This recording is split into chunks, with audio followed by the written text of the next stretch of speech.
Hello again. I want to thank the first 9 subscribers of my YouTube channel, and I really appreciate all the support, and I hope that you continue to share the videos that I'll be doing since yun nga po, my advocacy is really taxpayer education.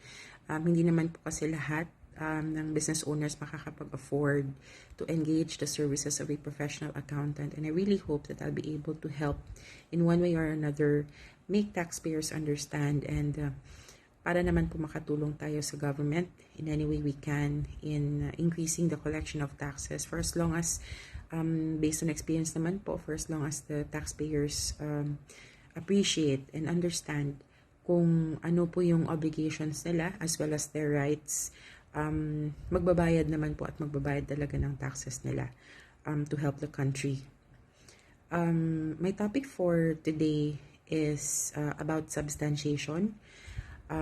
Kasi up to now, marami pa talagang nalilito in terms of ano po ba dapat yung hingin from a vendor pag bumili tayo ng either goods or services. So I want to point out, dalawa lang po yung pagpipilian natin, no? Dalawa po. Yung first is kung bibili po tayo ng goods when we are engaged in trading. For example, mga sari-sari stores, maliliit po na mga merchandising companies. We really have to make sure that our vendors, or your vendors rather, provide you with the proper or the valid document, which is the invoice. No, hindi po DR. Huwag niyo pong tanggapin yung DR as a valid document. Huwag niyo pong tanggapin yung other supporting documents na hindi naman po invoice. So, dapat po invoice yung i-issue sa inyo. Para naman po makapag-claim kayo properly ng purchase. Why? Because you parted with your cash when you paid, or if not, kahit pautang pa po, the supplier should issue to you a charge invoice. Pag cash naman po, they have to issue you a cash invoice. So, ano po yung difference ng charge and then ng cash? Again, pag charge invoice po kasi, you purchased on account, meaning inutang nyo po yung goods, and normally, the suppliers will not release to you the original copy of the invoice yet upon purchase kasi yun yung magiging basis nila for collection later on. Pero pag nakapagbayad na po kayo, then you can now request them or require them to surrender or give you the original copy of the invoice, plus yung proof of payment nyo po should be issued with a corresponding collection receipt. So hand in hand po yung dalawa. You have the invoice as well as the collection receipt. Pero pag binili nyo naman po ng cash, then basically you will be issued only an invoice. Okay?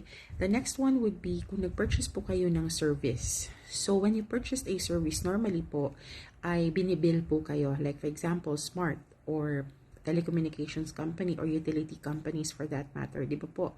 We wait for the bill. Now they will bill us and then bago po tayo makapagbayad. So, billing statement yung i-issue sa atin, and then that would be our basis for the payment, and upon payment kailangan po mag-issue ng official receipt ng vendor or ng service provider. So yung valid documentation po for such expense, now for the purchase of service, would be the official receipt, hindi po yung billing statement. So you have to really ask for official receipt. Now why am I focusing on the documentation? Kasi marami po talagang mga businesses, no? Especially na ako po nag-audit. Normally, I would see that a lot of trading companies would purchase from suppliers that issue to them delivery receipts. And upon audit po at year-end, doon na lang makikita na January pa po ng current year na ino-audit, January or 12 months ago or 11 months ago, DR yung in-issue and hindi nakapag-issue ng invoice. So, parang ang hirap po. No? Ang hirap kasi hindi masubstantiate. Although, kung in terms naman po of the law, of course, binayaran yon. But kasi sa BIR, ibang requirement yon. It needs to be substantiated kasi for tax purposes, yung ano po kasi, yung invoice and then official receipts would be valid documents for claiming of deductions from your income. and even with VAT, no, yung purchases nyo po should be properly substantiated, and then yun po, pwede po tayong mag-claim ng input tax doon for those naman po na VAT registered. But hindi po tayo lilihis sa topic. So yun po yung substantiation ng transactions, no, purchase transactions. So I really hope na you were able to understand and take hold, no, or took note of the proper substantiation. Again, for purchase of goods, you have to ask for invoice.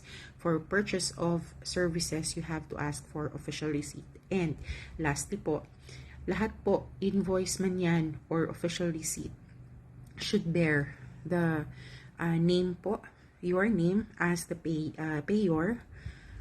Kung sino po yung nagbayad, siya po yung dapat i-issue doon sa resibo.